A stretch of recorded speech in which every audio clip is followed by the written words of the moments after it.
Pemirsa, masyarakat diminta untuk mewaspadai potensi radiasi sinar ultraviolet saat musim kemarau. Radiasi berpotensi terjadi terutama saat kemarau dengan tutupan awan yang sedikit.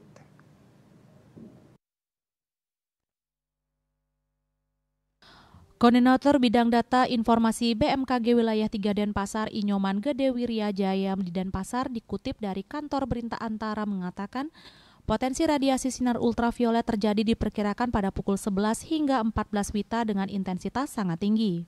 Berdasarkan perkiraan BMKG, puncak musim kemarau terjadi pada Agustus 2024 dengan distribusi daerah yang sudah memasuki kemarau mencapai 95%. Sisanya sebanyak 5% sudah kemarau pada Juli 2024 dengan awal musim kemarau di Bali terjadi pada minggu kedua Maret di Pulau Nusa Penida.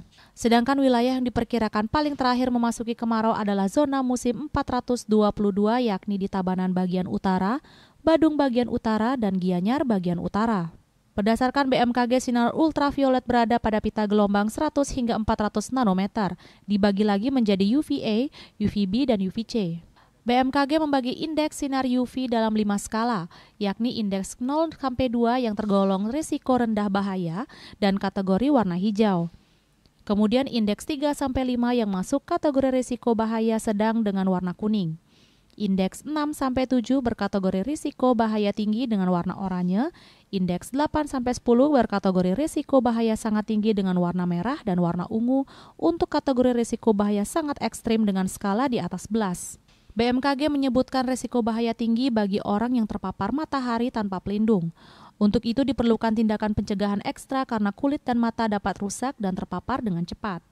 BMKG juga menghimbau untuk meminimalkan waktu di bawah paparan matahari antara pukul 10 pagi hingga 4 sore.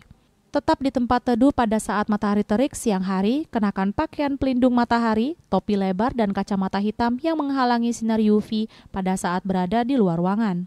Selain itu, oleskan cairan pelembab tabir surya SPF 30+ setiap 2 jam, bahkan pada hari berawan, setelah berenang atau berkeringat. Sedangkan permukaan yang cerah seperti pasir, air, dan salju akan meningkatkan paparan UV. Bali Pos melaporkan.